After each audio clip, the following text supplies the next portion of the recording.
ஒரு நாட்டில் ஒரு இளவரசன் இருக்கான். அவன் தன்னோட நாட்டில் ஒரு புது உலகத்தையே உருவாக்குற முயற்சியில் இறங்குறான். அந்த இளவரசன் ஒரு நாள் டிசைட் பண்ணி ஒரு லைன், ஒரு கியூப், அப்புறம் ஒரு சர்க்கிள், இது எல்லாம் வரைஞ்சு அதே ஷேப்லேயே உலகத்தை கட்டுற முயற்சியில் இறங்குறான். இதை பண்ண யோசிக்கிறது வேற யாரும் இல்லை, none other than Saudi Arabia. நீங்கள் கற்பனை கூட பண்ணி பார்க்க முடியாத அளவுக்கு வேற லெவலில் ஒரு டிஸ்டோபியன் உலகம். நீங்கள் பார்க்குறது சைஃபை மூவியா இல்லை ஆக்சுவல் உலகமானு கண்டுபிடிக்க முடியாத அளவுக்கு சிவில் இன்ஜினியரிங்கில் ஒரு பிரம்மாண்டம். So first the line. ஒரே ஒரு நேர்கோடில் 170 கிலோமீட்டர் நீளத்தில் 500 மீட்டர் உயரம், அதாவது Empire State Building and Eiffel டவரை விட உயரம் ஒரு ஃபியூச்சரிஸ்டிக் பில்டிங். அடுத்து the cube, 400 metre tall cube shaped skyscraper call Mukaab. இதில் ஏஆர் விஆர் யூஸ் பண்ணி 19 ஸ்கொயர் கிலோமீட்டரில் 9000 ஹோட்டல், 1,00,000 ரெசிடென்ட் யூனிட்னு ஒரு ஃபியூச்சரிஸ்டிக் சிட்டி. தேர்டா த சர்க்கிள். இப்போ ரிசர்ச்சர்ஸ் ப்ரொப்போஸ் பண்ணி இருக்கிறது புர்ஜ் கலிஃபாவை சுற்றி 3.3 கிலோமீட்டர்ஸ் ரேடியஸில் ஒரு சர்க்குலர் பில்டிங். இதுக்குள்ளே எந்த இடத்துக்கும் வாக்கிங் டிஸ்டன்ஸில் போக முடியும். Sustainable living and transport issues இதை எல்லாத்தையும் சால்வ் பண்ணுறதுக்கான ஒரு சொல்யூஷன். டெக்னாலஜிஸ் வளர வளர பாதிக்கப்படுற ஒரு விஷயம் nature. But nature, technology and economy இது எல்லாம் சேர்ந்து வளர்ந்தா இது மாதிரி ஒரு ப்ராஜெக்டை தான் தபுக் ப்ராவின்ஸ் சவுதி அரேபியாவில் பிளான் பண்ணியிருக்காங்க. The project call Neom. Saudi Arabia 2030க்கு முன்னாடி கட்ட முடிவு பண்ண ஒரு கிராண்ட் விஷன். இதோட காஸ்ட் $1.5 trillion. இந்த ஊரோட சில பகுதிகளில் ரோட்ஸ், வெஹிக்கல்ஸ் அப்படின்னு எதுவுமே இருக்க போகிறது கிடையாது. இதோட ஃபர்ஸ்ட் ப்ராஜெக்ட் லைன் சிட்டியில். இதில் 2 சைட்லேயும் ஒரு பெரிய மிரர்ஸ், அன்இமேஜினபிள் ஹைட்டில். இது கிட்டத்தட்ட ஒரு சயின்ஸ் ஃபிக்ஷன் சிட்டியை அப்படியே உண்மையாகிற ஒரு கான்செப்ட். இதுக்குள்ளே வெறும் மனுஷங்களும் இயற்கையும் மட்டும்தான் இருக்க போகுது. இந்த சிட்டி உருவாக போகிற இடத்துல நிறைய மலைகளும் இருக்குது. ஆனால் அதையெல்லாம் துளியும் சேதப்படுத்தாமல் அதையும் இந்த சிட்டியோட வளர்ச்சிக்கு பெரிய அளவில் பயன்படுத்த போகிறாங்க. இந்த லைன் சிட்டியில் 170 கிலோமீட்டரை ஜஸ்ட் 20 மினிட்ஸில் ட்ராவல் பண்ணுற மாதிரி ஒரு அல்ட்ரா ஹை ஸ்பீட் டியூப் ட்ரெயினை டிசைன் பண்ண போகிறாங்க. இதை மட்டும் சக்ஸஸ்ஃபுல்லாக ப்ரொடியூஸ் பண்ணிட்டாங்க அப்படின்னா இதுதான் வேர்ல்ட்ஸ் ஃபாஸ்டஸ்ட் ட்ரெயினாகவும் இருக்கும். இந்த சிட்டியோட மாஸ்டர் மைண்ட், நான் பிகினிங்கில் சொன்ன அந்த பிரின்ஸோட பேர் Mohammed bin Salman, the prime minister of Saudi Arabia. இவர் தான் இந்த நியோம் ப்ராஜெக்டோட ஃபவுண்டர். இதில் இருக்க முக்கியமான விஷயம் என்னென்னா, இந்த சிட்டியில் ரெனியூபிள் எனர்ஜி மட்டுமே யூஸ் பண்ண போகிறாங்க. இப்படி பல பிரமிக்கத்தக்க விஷயங்கள் இதில் இருக்குது. உங்களுக்கு ஒரு கேள்வி வரலாம், ஏன் இவ்வளோ செலவு பண்ணி இப்படி ஒரு சிட்டியை உருவாக்கணும்?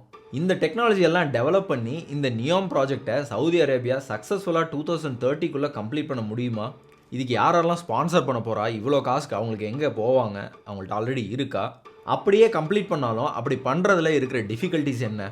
வாங்க நண்பர்களே, இந்த டிஸ்டோபியா உலகத்துக்குள்ளே தான் இன்றைக்கி நம்ம ஒரு டூர் போக போகிறோம். Are you ready?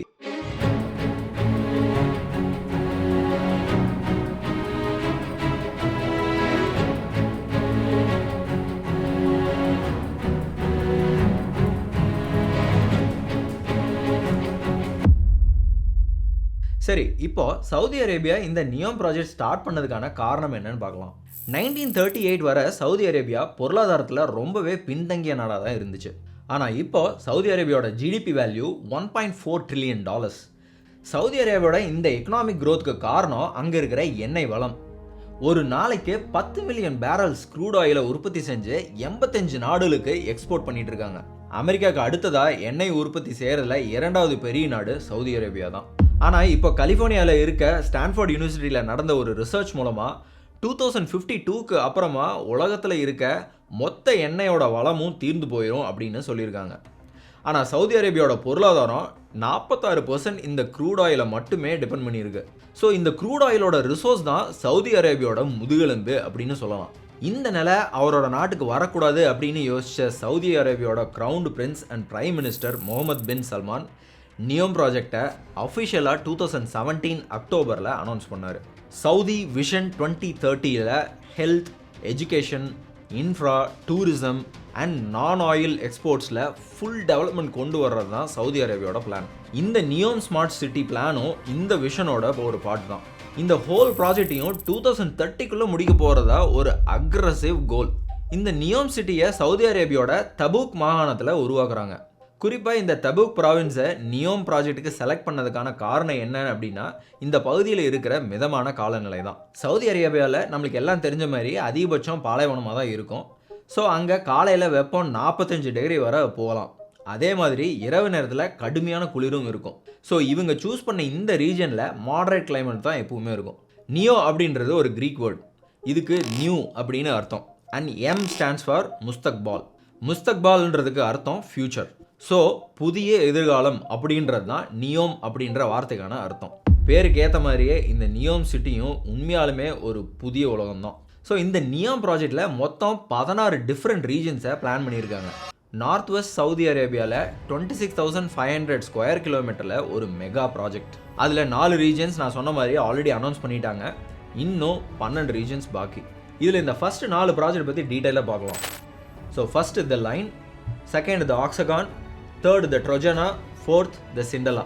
First the line city. இது இவங்களோட first master piece. Line city இதோட பேருக்கு ஏற்ற மாதிரி இந்த சிட்டியோட அமைப்பும் ஒரு நேர்கோடாக தான் இருக்கும். இந்த லைன் சிட்டி ஒரு லைன் பில்டிங்கை ஒரு 170 கிலோமீட்டரில் 200 மீட்டர் அகலத்தில் 2 பக்கமும் பெரிய கண்ணாடியால் ஆன சுவர்களால் கட்ட போகிறாங்க. இந்த கண்ணாடி எல்லாமே சோலார் பேனல்ஸாக இருக்கும். ஸோ சூரிய வெளிச்சத்தில் இருந்து எலக்ட்ரிசிட்டியை ஜென்ரேட் பண்ணி இந்த என்டையர் சிட்டிக்கும் சப்ளை பண்ண உதவும். இந்த 170 கிலோமீட்டரில் மக்கள் ஒரு கம்யூனிட்டியாக வாழ்கிறதுக்கு இதில் பல பிளாக்ஸை பில்ட் பண்ண போகிறதா சொல்கிறாங்க. இந்த மாதிரி ஒவ்வொரு பிளாக்லேயும் 40,000 இருந்து 80,000 மனிதர்கள் வர வாழ முடியும் அப்படின்னு சொல்லியிருக்காங்க. அந்த ஒரு பிளாக்குள்ளேயே அவங்களுக்கு தேவையான எல்லா ஹாஸ்பிட்டல்ஸ், ஸ்கூல்ஸ், எல்லா விதமான சொஃபஸ்டிகேட்டட் ஸ்ட்ரக்சர்ஸ், அவங்களுக்கு ஒரு மனுஷங்களுக்கு வாழ்கிறதுக்கு தேவையான எல்லா விதமான விஷயங்களும் அதுலேயே இருக்கும். ஒரு பிளாக்லேருந்து இன்னொரு பிளாக்கு போகணும் அப்படின்னா ஜஸ்ட் 2 மினிட்ஸில் இந்த அல்ட்ராஸ் ஹை ஸ்பீட் ட்ரெயின் மூலமாக போயிடலாம் அப்படின்னும் அனௌன்ஸ் பண்ணியிருக்காங்க. இதுதான் சவுதி அரேபியாவோட ஜிடிபியை இன்னும் 48 பில்லியன் இன்க்ரீஸ் ஆகும் அப்படின்னு ப்ரெடிக்ஷன். இந்த லைன் சிட்டியோட ஒட்டுமொத்த அளவே 34 சதுர கிலோமீட்டர் மட்டும்தான். ஒட்டுமொத்தமாக தமிழகத்தோட நிலப்பரப்பு சதுர கிலோமீட்டரில் எடுத்த பார்த்தா 1,30,000 சதுர கிலோமீட்டர் இருக்கும். ஸோ சென்னை மட்டுமே சதுர கிலோமீட்டரில் கணக்கிட்டால் 426 சதுர கிலோமீட்டரில் இருக்கும். இப்படி பறந்து விரிந்த ஒரு சிட்டியில் தான் நம்ம வாழ்ந்துட்டு இருக்கோம். ஆனால் இந்த லைன் சிட்டி அப்படின்றது ஒரு ஒற்றை கட்டிடம். இதோட உயரத்தை பார்த்தீங்கன்னா 500 மீட்டர். சீ லெவலில் இருந்து வெறும் 500 மீட்டர் உயரத்தில் உருவாக்க போகிற ஒரு சிட்டி தான் இந்த லைன். இந்த லைன் சிட்டியை உருவாக்குற இடத்துக்கு பக்கத்தில் ஒரு பக்கம் அக்வாபா வளைகுடாவும் இன்னொரு பக்கம் ரெட்சியும் இருக்குது. அதே சமயம் இந்த கடற்கரையில் இருந்து 5 கிலோமீட்டர் தூரத்தில் எகிப்து நகரமான ஷாம் எல் ஷேக் இருக்குது. இந்த எகிப்து நகரம் ஆடம்பரமான பீச் ரிசார்ட்டுக்கும் சுற்றுலாவுக்கும் ரொம்பவும் பிரபலமான ஒரு பகுதி. இது உலகத்தை அடுத்த லெவலுக்கு கொண்டு போகிற ஒரு முன்மாதிரியாக இருக்கணும் அப்படிங்கிறது தான் இந்த இனிஷியேட்டிவ். அப்படி என்ன முன்மாதிரி அப்படின்னு கேட்குறீங்களா? இந்த சிட்டியில் ஜீரோ கிராவிட்டி அர்பனிசம் அப்படின்னு சொல்லியிருக்காங்க. ஜீரோ கிராவிட்டி அர்பனிசம் அப்படின்றது வெர்டிக்கல் சிட்டி. இங்கே வரப்போகிற பில்டிங்ஸ் எல்லாமே 3D ஸ்ட்ரக்சரில் இருக்க போகுது அப்படின்னு சொல்லியிருக்காங்க. இன்னொன்று இதில் நோட் பண்ண வேண்டிய விஷயம் என்னென்னா, இந்த பில்டிங்கில் மக்கள் பர்சனல் டிரான்ஸ்போர்ட் எதுவும் யூஸ் பண்ண முடியாது. அங்கே பப்ளிக் டிரான்ஸ்போர்ட்டாக இருக்க போகிறது ஒரே ஒரு ஹை ஸ்பீட் ட்ரெயின் மட்டும்தான். இது தவிர இந்த 170 கிலோமீட்டரில் நீங்கள் வாழ்கிற பிளாக்ல இருந்து எல்லா அம்யூனிட்டிஸும் ஜஸ்ட் 5 மினிட்ஸில் ரீச் ஆகிற மாதிரி தான் கட்டியிருக்காங்க. It's 9 million residents could ever need within a 5-minute walk. Just 2 minutes நடந்தால் போதும் நீங்கள் அவுட்டர் வேர்ல்டுக்கு போயிடலாம். அது மட்டும் இல்லாமல் இந்த லைன் சிட்டியில் இருந்து 6 ஹவர்ஸ் ட்ராவல் பண்ணால் உலகத்தில் 40% எந்த கண்ட்ரிஸ்க்கு வேணாலும் போக முடியும். இப்போ இந்த லைன் சிட்டியோட ஆக்சுவல் ஸ்ட்ரக்சர் உள்ளே பார்க்கலாம் எப்படின்னு இருக்குன்னு. இது வெரி இன்ட்ரெஸ்டிங். இந்த லைன் சிட்டி மொத்தம் 3 லேயர்ஸாக டிவைட் பண்ணியிருக்காங்க. First surface layer for pedestrians. இங்கே எந்த ஒரு வாகனங்களோ சாலைகளோ இருக்காது. இந்த பகுதி முழுக்க இயற்கையால் மட்டுமே சூழப்பட்டிருக்கும். அடுத்து சர்ஃபேஸ் லேயருக்கு கீழே சர்வீஸ் லேயர். இதில் எல்லா விதமான வணிகங்களும், waste management, water supply and energy சிஸ்டம்ஸும் இருக்கும். அடுத்ததாக இருக்கிற லேயர் த ஸ்பைன். இது இந்த லைன் சிட்டியோட முதுகெலும்பு அப்படின்னு சொல்லலாம். ஏன்னா இங்கே தான் இந்த நகரத்தோட high speed rail transportation system and இந்த லேயர்ஸ்க்கு தேவையான லாஜிஸ்டிக்ஸும் ப்ரொவைட் பண்ணுறாங்க. அது மட்டும் இல்லாமல் இந்த 3 லேயர்ஸ்க்கு நடுவில் இருக்கிற கம்யூனிகேஷனும் இந்த லேயரில் தான் நடக்குது. இந்த ட்ரெயின் ஒரு ஸ்பெஷல் ட்ரெயின். இதை vac train or vacuum tube train அப்படின்னு சொல்லுவாங்க. இது 1 மணி நேரத்தில் 350 கிலோமீட்டர் வரை போகும் அப்படின்னு சொல்லியிருக்காங்க. ஸோ இந்த 170 கிலோமீட்டரை ஜஸ்ட் 20 மினிட்ஸில் இது ட்ராவல் பண்ணிடும். இதுக்கு பின்னாடி இருக்கிற மெக்கானிசம் காந்த இழுப்பு விசைன்னு சொல்லப்படுற மேக்னெட்டிக் லெவிடேஷன். ஆக்சுவலி இந்த டிரான்ஸ்போர்ட்டேஷன் லைன் சிட்டியோட அண்டர் கிரவுண்டில் பிளான் பண்ணுறாங்க. ஸோ இது ஒரு டனல் மாதிரி. என்விரான்மெண்ட் ப்ளஸ் மேக்னெட்டிக் லெவிடேஷன் மூலமாக ட்ரெயினோட ஸ்பீடு பயங்கரமாக இன்க்ரீஸ் ஆகும். பேசிக்லி ட்ரெயின் மூவ் ஆகி கொஞ்ச நேரத்தில் ட்ரெயினோட வீல் ட்ராக்கை விட்டு 4 இன்ச் மேலே லிஃப்ட் ஆகும். அதுக்கப்புறம் ட்ரெயின் இந்த காந்த விசை மூலமாக அந்த வேக்யூம் டியூப் என்விரான்மெண்ட்டில் மிதந்துட்டே தான் ட்ராவல் பண்ணும். இந்த வேக்யூம் என்விரான்மெண்ட் தான் ட்ரெயின் ஸ்பீடை லிமிட் பண்ணக்கூடிய aerodynamic drag and air resistance ஃபேக்டர்ஸை ரெடியூஸ் பண்ண ஹெல்ப் பண்ணும். தியரிட்டிக்கலி இந்த மாதிரி மினிமல் ஏர் ரெசிஸ்டன்ஸில் ட்ரெயினோட ஸ்பீட் ரொம்பவே அதிகமாக இருக்கும். அடுத்ததாக இந்த மின்காந்தம் ட்ரெயினை ட்ராக்லேருந்து மேலே இழுத்து ஃப்ரிக்ஷன் இல்லாத ஒரு மோஷனை க்ரியேட் பண்ணும்.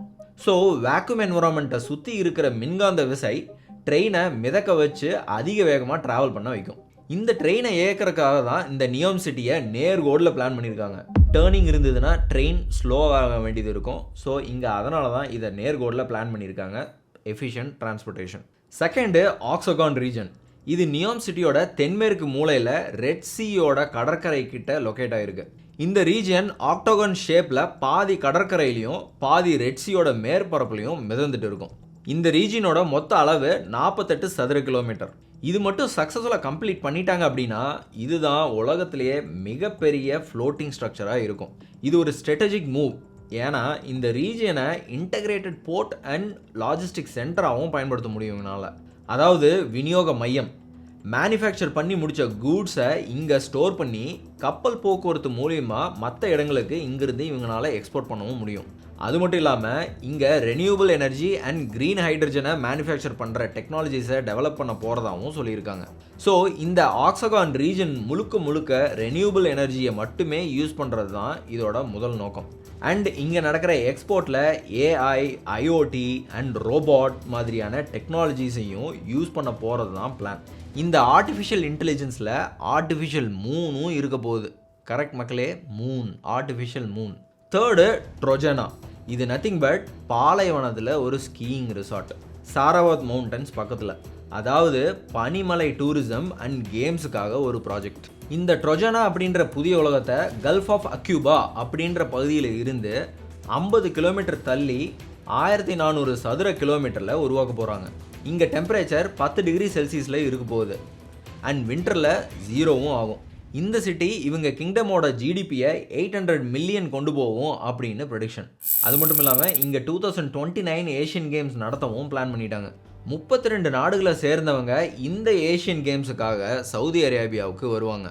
இதோட இனாகரேஷன் எங்கே வச்சு தெரியுமா நடக்க போகுது? இப்போ நான் பேசிகிட்டு இருக்க இதே ட்ரோஜானால தான். ஸோ 2029க்குள்ளே சவுதி அரேபியா ட்ரோஜானா அப்படிங்கிற இந்த ப்ராஜெக்டை கம்ப்ளீட் பண்ணியே ஆகணும் அப்படின்னு ஒர்க் பண்ணிகிட்டு இருக்காங்க. இந்த ட்ரோஜானா உருவாக்குனதுக்கான முக்கிய காரணமே டூரிஸ்ட் பீப்புளை இழுக்கிறதுக்காக தான். இந்த மாதிரி டூரிஸ்ட் பிளேஸ்னால் அதுக்கு முக்கியமாக இருக்க வேண்டியது சீசன்ஸ். ஸோ சவுதி அரேபியா இந்த சீசன்ஸை ட்ரோஜானாவில் எப்படி டிக்ளேர் பண்ணியிருக்காங்க அப்படின்னா, September to November wellness, summit, alternate medicine, discovery week, yoga retreat, artist residency and entertainment residency அப்படின்னு இந்த விஷயத்துக்காக யூஸ் பண்ணலாம் அப்படின்னு சொல்லியிருக்காங்க. Next December to March winter season. இந்த சீசனில் skiing, snowboarding, winter fashion week, ice skating, music festival and film ஃபெஸ்டிவல்னும். அடுத்ததாக March to May adventure season. இந்த அட்வென்ச்சர் சீசனில் high altitude training, fitness and adventure triathlon, mountain biking, paragliding, climbing அப்படின்னு எல்லாமே அங்கே போகிற சுற்றுலா பயணிகளால் அனுபவிக்க முடியும் அப்படின்னு சொல்லியிருக்காங்க. அண்ட் லாஸ்ட் சீசனாக May to September lake season அப்படின்னு அனௌன்ஸ் பண்ணியிருக்காங்க. இந்த லேக் சீசனில் music festival, food festival, art fair, cultural week, light snow and yoga retreat மாதிரியான பல நிகழ்ச்சிகள் நடத்தப்படும் அப்படின்னு சொல்லியிருக்காங்க. இந்த ட்ரோஜானா பகுதியில் லேக் அண்ட் அதை சுற்றி வில்லேஜஸும் இருக்க போகுது. இந்த வில்லேஜஸ் நம்ம அவதார் மூவியில் பார்த்த கான்செப்ட் மாதிரி ரொம்பவே நீட்டாக டிசைன் பண்ணியிருக்காங்க. இதில் பியூரான வாட்டர் இருக்கிற கடலை காட்டி அதில் சின்ன சின்ன ஹட்ஸ் இருக்கிற மாதிரி காட்டியிருப்பாங்க. இந்த மாதிரி ஒரு செட்டப்க்கு நம்ம நேரில் போய் பார்க்கணும் அப்படின்னா ட்ரோஜானா இஸ் த பிளேஸ்.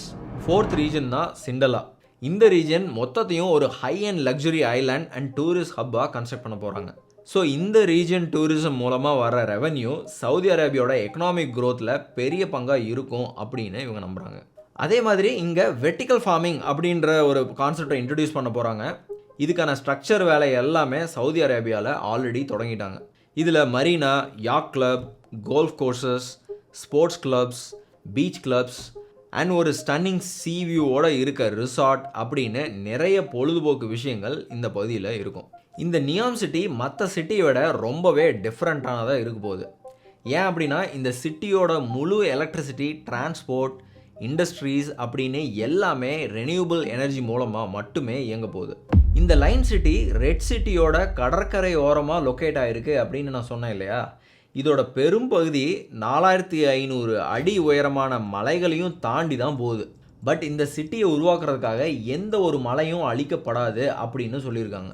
இங்கே முதலாவதாக கட்டப்பட்டது சவுதி அரசு குடும்பத்துக்காக 1000 ஏக்கரில் லக்ஸூரியஸான ஒரு ராயல் பேலஸ் அண்ட் பங்களோ. இது ரெட் சீக்கும் பாலைவனத்துக்கும் நடுவில் இருக்க பசுமையான புல்வெளிக்கு நடுவில் கட்டப்படுது. இந்த பேலஸ் அண்ட் பங்களோ எல்லாமே சவுதி அரசு குடும்பத்தோட ரிலாக்ஸேஷன் பிளேஸ். இவங்க வந்து போகிறதுக்காக இங்கே 2 ஹெலிபேடும் இருக்க போகுது. அது மட்டும் இல்லாமல் இங்கே கோல்ஃப் கோர்ஸ், ப்ரைவேட் ஐலாண்டும் இருக்குது. இங்கே அரசு குடும்பம் இல்லாத மற்ற யாரையும் உள்ளே அலோவ் பண்ண மாட்டாங்க. இந்த முழு பகுதிக்கும் நியாம் பிளேஸ் அப்படின்னு பேர் வச்சுருக்காங்க. 2019 நியாம் சிட்டியில் ஏர்போர்ட்டும் கட்டி முடிச்சிருக்காங்க. ஆனால் இப்போதைக்கு கன்ஸ்ட்ரக்ஷன் டீம் அண்ட் மற்ற எம்ப்ளாயீஸ் மட்டும் சவுதி அரேபியாவோட கேபிட்டல் ரியாதில் இருந்து நியாம் சிட்டிக்கு போகிறதுக்காக யூஸ் பண்ணிகிட்டு இருக்காங்க. இன்னொரு சில்லிங்கான விஷயம் என்ன தெரியுமா? இண்டோர் அப்படின்னு சொல்லக்கூடிய இந்த லைன் சிட்டிக்குள்ளே ஒரே மாதிரியான கிளைமேட் மட்டும்தான் இருக்க போகுது. இதை கண்ட்ரோல் பண்ணுறதுக்கு ஆர்டிஃபிஷியல் இன்டெலிஜென்ஸ் உள்ளடக்கிய வெதர் கண்ட்ரோல் சிஸ்டமும் அங்கே இருக்கும் அப்படின்னு சொல்லியிருக்காங்க. ஸோ டே அண்ட் நைட் எவ்வளோ டெம்பரேச்சரில் இருக்கணுமோ அதை கண்ட்ரோல் பண்ணக்கூடிய சிஸ்டம் நியாம் சிட்டிக்குள்ளே இருக்கும். சவுதி இளவரசரோட டார்கெட் என்ன அப்படின்னா 2050க்குள்ளே 1 பில்லியன் சுற்றுலா பயணிகளை இந்த இடத்துக்கு கொண்டு வரணும் அப்படின்றது தான். அதுக்கு ஏற்ற மாதிரி இந்த நகரத்தை உருவாக்க அதிக அளவில் பணமும் செலவு செஞ்சுட்டு இருக்காங்க. இந்த ப்ராஜெக்ட் மட்டும் சவுதி கவர்மெண்ட் சுமார் $500 பில்லியன் ஒதுக்கியிருக்காங்க. இந்த திட்டத்தை நல்லபடியாக முடிக்க சவுதி இளவரசர் முகமது பின் சல்மான் ரொம்பவே தீவிரமாக இருந்தாலும் இதில் பல சவால்களும் இருக்குது. நியாம் சிட்டி 100% ரெனியூபிள் எனர்ஜியில் இயங்கும் அப்படின்னு சொல்லியிருக்காங்க. அப்படின்னா இவங்க குடிநீருக்கு என்ன பண்ண போகிறாங்க? ஏன்னா இப்போ சவுதி அரேபியா கடல் நீரை ஃபாசில் ஃபியூவல் மூலமாக ஃபில்டர் பண்ணி அதன் மூலமாக கிடைக்கிற குடிநீரை தான் பயன்படுத்துகிறாங்க. அதுவும் இல்லாமல் சவுதி அரேபியாவோட சுற்றியும் பாலைவனம் தான் இருக்குது. எந்த ஆறுகளோ குடிநீர் குட்டைகளோ கிடையாது. அதே மாதிரி 1 பில்லியன் மக்களுக்கு தேவையான மின்சாரத்தை எப்படி இயக்க போகிறாங்க? நிலத்தடியில் ஓடுற அல்ட்ரா ஹை ஸ்பீட் ட்ரெயினுக்கான எலக்ட்ரிசிட்டி எங்கேருந்து வரப்போகுது? 100% ரினியூபிள் எனர்ஜி கிடைக்க இவங்க என்ன செய்ய போகிறாங்க அப்படின்னு பல பேர் கேள்விகள் எழுப்பினாலும் இது எல்லாத்துக்கும் பதில் சொல்கிற மாதிரி பல திட்டங்களும் டீட்டெயில்டு பிளானும் சவுதி அரேபியா வச்சுருக்காங்க. நியாம் சிட்டியில் குடிநீர் உருவாக்க ஒரு புதிய திட்டத்தை இம்ப்ளிமெண்ட் பண்ண போகிறதா சொல்லியிருக்காங்க. இந்த ப்ராசஸில் கடல் நீரை ரெனியூபிள் எனர்ஜி யூஸ் பண்ணி like solar, wind and green ஹைட்ரஜனை யூஸ் பண்ணி குடிநீராக மாற்ற போகிறாங்க. இதோட முக்கிய குறிக்கோள் என்ன அப்படின்னா 0 கார்பன் டை ஆக்சைடு எமிஷன். இதுக்காக கண்ணாடியாலான ஒரு மேசிவ் சீ வாட்டர் டீசாலினேஷன் பிளான்ட்டை ரெடி பண்ணி அதில் கடல் நீரை ஃபில் பண்ணுவாங்க. இந்த பிளான்ட்டில் ரிவர்ஸ் ஆஸ்மோசிஸ் மெம்பரேன் டெக்னாலஜி மூலமாக கடல் நீரோட உப்புத்தன்மையை முழுவதுமாக நீக்குவாங்க. இந்த டீசாலினேஷன் பிளான்ட்டில் சோலார் பேனல்ஸும் இருக்கும். ஸோ கடல் நீர் இந்த பிளான்ட்டில் ஃபில் பண்ணப்படுறப்போ சோலார் பேனல் மூலமாக உள்ளே இருக்கிற வாட்டர் ஹீட் ஆகி வேப்பர் வர ஆரம்பிக்கும். அப்படி வர்ற நீராவியை பைப் மூலமாக இன்னொரு டேங்குக்கு ட்ரான்ஸ்ஃபர் பண்ணி அதை மினரலைஸ் பண்ணுவாங்க. இந்த வாட்டரை டைரெக்டாக வீடுகள்லையும் சப்ளை பண்ணுற மாதிரி பைப்லைன்ஸ்லையும் செட் பண்ண போகிறதா சொல்லியிருக்காங்க. இப்படி டைரக்ட் சப்ளை பண்ணுறது மூலமாக பிளாஸ்டிக் பாட்டில்ஸில் ஃபில் பண்ணுறதையும் பிளாஸ்டிக் யூசேஜையும் தடுக்கலாம். நியாம் சிட்டியோட வாட்டர் கார்பரேஷன் சிஇஓ இந்த டெக்னாலஜியை பயன்படுத்தி ஒரு நாளைக்கு 50 மில்லியன் லிட்டர் குடிநீரை உற்பத்தி செய்ய முடியும் அப்படின்னு நம்புறாரு. இப்போ யூஸ் பண்ணிட்டு இருக்க ரிவர்ஸ் ஆஸ்மோசிஸ் அண்ட் டீசாலினேஷன் ப்ராசஸில் 1 லிட்டர் குடிநீர் உற்பத்தி செய்ய $1 செலவாகுது. அதுவே இந்த சோலார் பேனல் மூலமாக உற்பத்தி செய்கிறப்ப 62% பணம் குறைவாக செலவாகும் அப்படின்னு சொல்லியிருக்காங்க. அதாவது அதே 1 லிட்டர் குடிநீர் வெறும் 38 சென்ட்டில் உற்பத்தி செஞ்சிடலாம். அதே மாதிரி வேஸ்ட் வாட்டரையும் 100% ரீசைக்கிள் பண்ணி நீர் பாசனத்துக்காகவும் மற்ற இண்டஸ்ட்ரியல் ப்ராசஸ்க்காகவும் யூஸ் பண்ண போகிறதாகவும் சொல்லியிருக்காங்க. இது எப்படி சாத்தியம்னா சவுதி அரேபியாவில் இருக்கிற இடம் பொதுவாகவே ரொம்பவும் வெப்பமாக இருக்கும். இப்படி வெப்பமாக அதிகமாக இருக்கிற இடத்துல காற்றோட அளவும் அதிகமாக இருக்கும். அதனால் இங்கே வைக்கப்படுற பல லட்சம் விண்மில்ஸ் அண்ட் சோலார் பேனல்ஸில் இருந்து வர எனர்ஜியை சேவ் பண்ணுவாங்க. இந்த எனர்ஜி எலக்ட்ரோகெமிக்கல் செல்ஸ் மூலமாக தண்ணியையும் காற்றையும் க்ரீன் அமோனியாவாக மாற்றும். க்ரீன் அமோனியா அப்படின்றது பொதுவாக அக்ரிகல்ச்சரல் ஃபெர்டிலைசர்ஸ் ப்ரொடியூஸ் பண்ணுறதுல யூஸ் பண்ணுவாங்க. நியோம் சிட்டியில் இதை எரிபொருளாகவும் பயன்படுத்த போகிறதா சொல்லியிருக்காங்க. ஏன் க்ரீன் அமோனியா அப்படின்னா, இது எரிக்கிறப்போ கார்பன் டை ஆக்சைடு சுத்தமாக எமிட் ஆகாது. சாதாரண எரிபொருள் எரிகிறப்போ அதிலிருந்து வெளிவர நச்சு புகை சுற்றுச்சூழலை அதிக அளவில் பாதிக்கும். அதுவே 100% ரெனியூபிள் எனர்ஜி மூலமாக கிடைக்கிற க்ரீன் அமோனியாவோ இல்லை க்ரீன் ஹைட்ரஜனையோ எரிக்கிறப்போ தீங்கு தரக்கூடிய புகை எதுவுமே வெளிவராது. ஃபாசில் ஃபியூல் மாதிரியே க்ரீன் அமோனியாவையும் ஸ்டோர் அண்ட் ட்ரான்ஸ்ஃபர் பண்ணுறது ரொம்பவும் ஈஸியாக இருக்கும். இப்படி நியோம் அப்படின்ற ஒரு சிட்டிக்குள்ளே பல பிரம்மாண்டமான வியக்கத்தக்க விஷயங்களை சவுதி அரேபியா கொண்டு வர பிளான் பண்ணி எக்ஸிக்யூட்டும் பண்ணிட்டு இருக்காங்க. சரி, இப்போ சவுதி அரேபியா அவங்களோட விஷன் 2030ன்னு சொல்லி இருக்கிறது நியோம் ப்ராஜெக்ட் மட்டும்தானா அப்படின்னு கேட்டால் அதுதான் இல்லை. அதுக்கு அடுத்ததாக இருக்கிறது தான் அமாலா அப்படிங்கிற ப்ராஜெக்ட்.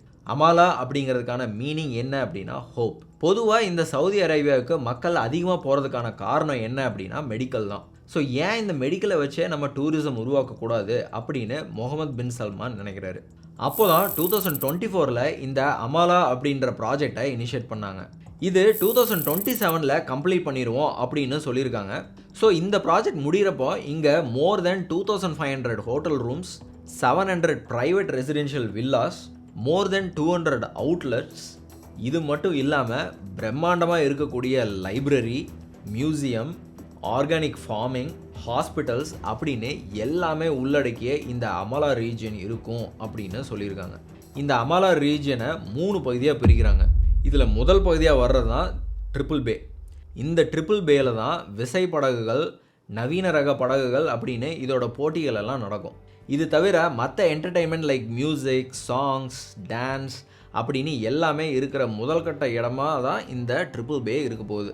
இதில் சவுதி அரேபியா 2024 இருந்து 2027 வெல்னஸ் கோர், அதாவது நம்மளோட உடலையும் மனதையும் சீராக்கிறதுக்கும், அதுக்கப்புறமா மெரைன் லைஃப் இன்ஸ்டிடியூட், அங்கே இருக்க கடல் சார்ந்த உயிரினங்கள் மற்றும் தாவரங்களை படிக்கிறதுக்கான ஒரு இன்ஸ்டிடியூட், அடுத்ததாக polo, camel racing, falconry, golf, tennis, யாக்கிங் அண்ட் ஆர்கானிக் ஃபார்ம்ஸ் அப்படின்னு இது எல்லாமே இந்த ட்ரிபிள் பே அப்படின்ற இடத்துல இருக்க போகுது. இதுக்கு அடுத்ததாக ரெண்டாவதாக இருக்கிற பகுதி த கோஸ்டல் டெவலப்மெண்ட். கோஸ்டல் டெவலப்மெண்ட் அப்படின்னு சொல்லும்போது கிறிஸ்டல்லைன் சீஸ்கேப் அப்படின்றதும், அதே நேரத்தில் இந்த கோஸ்டல் டெவலப்மெண்ட்டில் கல்ஃப் வில்லேஜ் அப்படின்றதும் உருவாக போகுது. கல்ஃப் வில்லேஜில் தங்குறது ரொம்பவும் லக்ஸூரியஸாக ஹை எக்ஸ்பென்சிவாகவும் இருக்கும். இந்த பகுதியிலையும் 200 villa, 400 guest accommodations, museum, events அப்படின்னு எல்லாமே இருக்கும். அடுத்து மூணாவதாக இருக்க பகுதி த ஐலாண்ட். இங்கே தான் ப்ரைவேட் எஸ்டேட் வருது. அதாவது இங்கே நாம் சொந்தமாக நிலத்தை வாங்கி வாடகைக்கும் கொடுக்கலாம். இங்கேயும் மற்ற 2 பகுதியை மாதிரியே villas, hotels, guest accommodations, aquarium, museums, exhibitions, resorts, diving, snorkelling அப்படின்னு ஒரு பிரம்மாண்டமான இடமா இந்த ஐலாண்ட் வரப்போகுது. இது எல்லாம் கேட்குறதுக்கு ஜஸ்ட் பல கன்ஸ்ட்ரக்ஷன் வருது அப்படின்னு ஈஸியாக தோணலாம். ஆனால் உண்மையிலேயே இங்கே சொல்லியிருக்க விஷயங்கள் எல்லாமே ஒரு தீவு, அதுவும் மனிதனால் கொண்டு வரப்பட போகுது அப்படின்றது தான் இங்கே ஸ்பெஷலே. இப்படி இந்த நியாம் சிட்டி ஹைடெக்காக, ஃபுல்லி கம்ப்யூட்டரைஸ்டாக, முழுக்க ஏஐ டெக்னாலஜி மூலமாக இயங்கும் அப்படின்னு சொல்லியிருக்காங்க. ஆனால் பல தொழில்நுட்ப நிபுணர்கள் இந்த அளவிலான ஒரு எதிர்கால நகரத்தை உருவாக்குறதும், அதில் இருக்க நவீன தொழில்நுட்பங்களும் 2030 முடிக்க வாய்ப்பே இல்லை அப்படின்னும் சொல்கிறாங்க. ஆனால் நியாம் திட்டத்தோட மிஷன் அண்ட் அவங்களோட விஷன், அதில் போடப்பட்ட கடின உழைப்பில் இருந்து ஒன்று நல்லா தெரியுது. சவுதி அரேபியா அவங்களோட எதிர்காலத்தை பற்றி ரொம்பவே கவனமாக இருக்காங்க. இப்படி Saudi Arabia Neom and Amaala ப்ராஜெக்ட்ஸை ஸ்டார்ட் பண்ணி அவங்களோட விஷன் 2030 அசுர வேகத்தில் எக்ஸிக்யூட் பண்ணிட்டு இருக்காங்க. இது சவுதி அரேபியாவோட விஷன் மட்டும் கிடையாது, இதுதான் இவங்களோட எதிர்காலம். இது இப்போதைக்கு கனவுலகமாக இருந்தாலும் கூடிய விரைவில் கண்முன்னே இருக்க ஒரு உலகமாக மாறும் அப்படின்னு சவுதி அரேபியா நம்புகிறாங்க. சவுதி அரேபியாவோட விஷன் 2030 பற்றி பார்த்தோம். இதில் ஆக்ஸகான், ட்ராஜினா, சிண்டலா, த லைன் அப்படின்ற 4 ப்ராஜெக்ட் மட்டுமே இவ்வளோ பிரம்மாண்டமாக இருக்குது அப்படின்னா, இன்னும் மற்ற 12 ப்ராஜெக்ட்ஸ் எப்படி கன்ஸ்ட்ரக்ட் பண்ண போகிறாங்கன்னு நீங்களே பார்த்துங்க. சவுதி அரேபியாவோட இந்த விஷன் 2030 வெற்றி பெறுமா அப்படிங்கிறத காத்திருந்து பார்க்கலாம். இந்த வீடியோ உங்களுக்கு பிடிச்சிருந்ததுன்னா கண்டிப்பாக இந்த புர்ஜ் கலிஃபா வீடியோவும் உங்களுக்கு பிடிக்கும். ஹேவ் அ பாப்கார்ன் அண்ட் பார்த்து என்ஜாய் பண்ணுங்கள். நன்றி. This is Jaison signing off.